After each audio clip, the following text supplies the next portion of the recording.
Assalamualaikum warahmatullahi wabarakatuh. Bertemu kembali di channel Hermawan Haryati. Pada kesempatan malam hari ini, kita akan membahas 10 soal dari nomor 21 sampai nomor 30. Tes kompetensi untuk guru SD dan SMP. Mudah-mudahan dapat menjadi modal dalam menghadapi tes P3K tahap 3 dan tes CPNS tahun 2022 mendatang.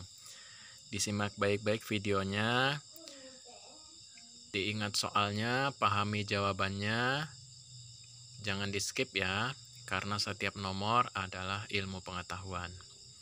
Langsung saja kita mulai. Untuk soal nomor 21. Ing ngarso sung tulodo, ing madya mangunkarso, tutwuri handayani. Ki Hajar Dewantoro. Manakah pernyataan di bawah ini yang mencerminkan bukan sikap guru dalam prinsip kepemimpinan pembelajaran tersebut, yaitu titik-titik. A. Guru menjadi sahabat belajar siswa. B. Guru memberikan penghargaan kepada siswa. C. Guru harus bisa mencontoh yang baik bagi anak didiknya. D. Guru menjadi satu-satunya sumber belajar. Jawaban benar adalah D, yang bukan sikap guru dalam prinsip kepemimpinan pembelajaran. Jadi, guru bukan satu-satunya sumber belajar, ya. Sumber belajar bisa bermacam-macam, tidak hanya dari guru. Nah, di sini untuk pilihan jawaban D, guru menjadi satu-satunya sumber belajar, dan itu salah. Karena di soalnya, manakah pernyataan di bawah ini yang mencerminkan bukan sikap guru? Nah, jadi jawabannya adalah D. Sementara untuk pilihan A, B, C itu benar. Itu sesuai dengan prinsip kepemimpinan pembelajaran yang disebutkan di atas. Lanjut, soal nomor 22. Howard Gardner berpendapat bahwa pada diri peserta didik memiliki kecerdasan yang beraneka ragam yang dikenal dengan multiple intelligence. Berikut ini yang tidak termasuk jenis multiple intelligence ialah A. Kecerdasan linguistik dan kinestetik. B. Kecerdasan musikal dan logikal matematika. C. Kecerdasan intrapersonal dan spasial. D. Kecerdasan spiritual dan emosional. Jawaban benar adalah D. Jadi, dari 8 kecerdasan menurut Howard Gardner, yang tidak termasuk adalah D. Kecerdasan spiritual dan emosional. Ini tidak termasuk dari ke-8 kecerdasan multiple intelligence.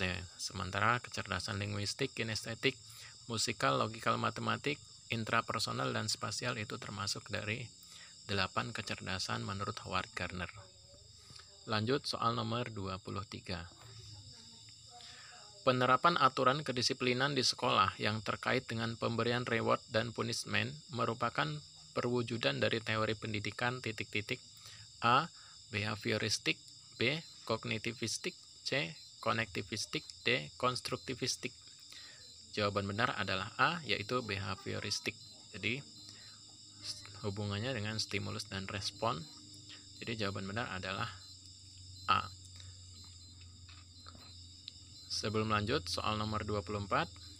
Bagi teman-teman yang belum subscribe, silahkan tekan subscribe dan hidupkan loncengnya agar ada notifikasi setiap saya upload video terbaru. Semoga bertambah pengetahuan, semoga bertambah berkah ilmu kita. Amin. Lanjut soal nomor 24.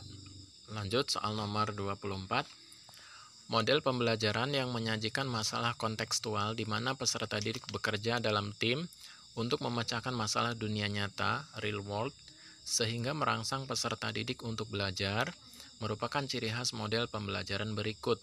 A. Inquiry. B. PBL. Problem Based Learning, memecahkan masalah.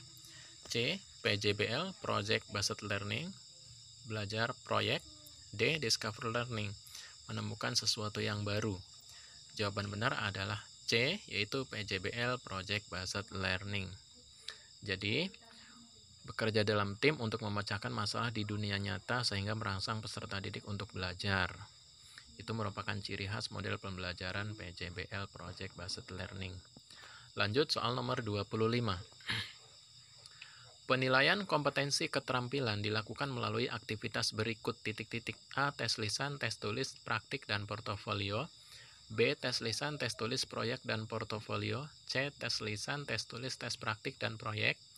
D. Portofolio, proyek, penugasan, dan tes praktek. Jawaban benar adalah D, yaitu penilaian kompetensi keterampilan dapat dilakukan melalui aktivitas, portofolio, proyek, penugasan, dan tes praktek. Jadi pilihan jawabannya adalah D. Lanjut soal nomor 26. Seorang guru mengajar di dalam kelas dengan metode ceramah sehingga proses pembelajaran lebih terpusat pada guru, sedangkan siswa pasif karena hanya mendengarkan. Hal tersebut termasuk dalam proses pendidikan yang beraliran A. Behavioristik, B. Perennialisme, C. Humanisme, D. Esensialisme. Untuk jawaban soal nomor 26 ini, silakan kawan-kawan tulis di kolom komentar ya. Lanjut soal nomor 27. Sebagai humanisasi pendidikan bukan berarti pembentukan manusia atau peserta didik oleh manusia lainnya, pendidik. Sebab asumsinya bahwa manusia atau peserta didik adalah A. Manusia merupakan makhluk otonom. B. Pribadi yang berkembang dan berakal. C. Makhluk yang memiliki moral sehingga dapat membedakan baik dan buruk. D. Makhluk religius yang diciptakan oleh Tuhan. Jawaban benar adalah B. Bahwa peserta didik adalah pribadi yang berkembang dan berakal. Lanjut soal nomor 28. Seorang pendidik perlu memahami landasan pendidikan. Salah satu manfaat mempelajari landasan pendidikan bagi pendidik adalah A. Meningkatkan perkembangan pola pikir dan pola kerja pendidik tentang bagaimana seharusnya melaksanakan praktek pendidikan. B. Membantu pendidik dalam menentukan metode pembelajaran yang tepat digunakan dalam situasi tertentu di kelas. C. Menumbuhkan sikap berpikir kritis pendidik terhadap perkembangan peserta didik. D. Memahami berbagai karakteristik peserta didik sehingga memandang peserta didik sebagai pribadi yang unik. Jawaban yang benar adalah A, yaitu meningkatkan perkembangan pola pikir dan pola kerja pendidik tentang bagaimana seharusnya melaksanakan praktek pendidikan. Jadi, seorang pendidik perlu memahami landasan pendidikan. Salah satu manfaat mempelajari landasan pendidikan bagi pendidik adalah A. Lanjut soal nomor 29. Pendidikan harus dilakukan sesuai dengan tahap-tahap dan tugas perkembangan peserta didik.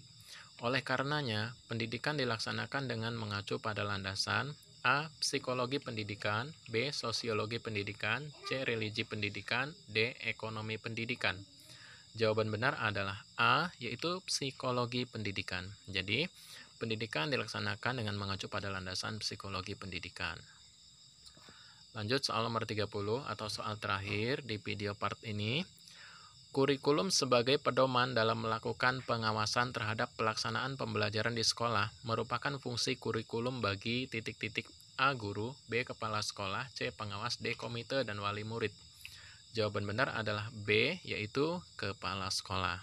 Jadi, kurikulum sebagai pedoman dalam melakukan pengawasan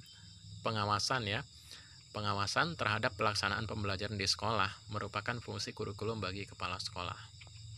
Demikianlah 10 soal dari nomor 21 sampai nomor 30. Disimak baik-baik, ditonton ulang, diingat soalnya, dipahami jawabannya.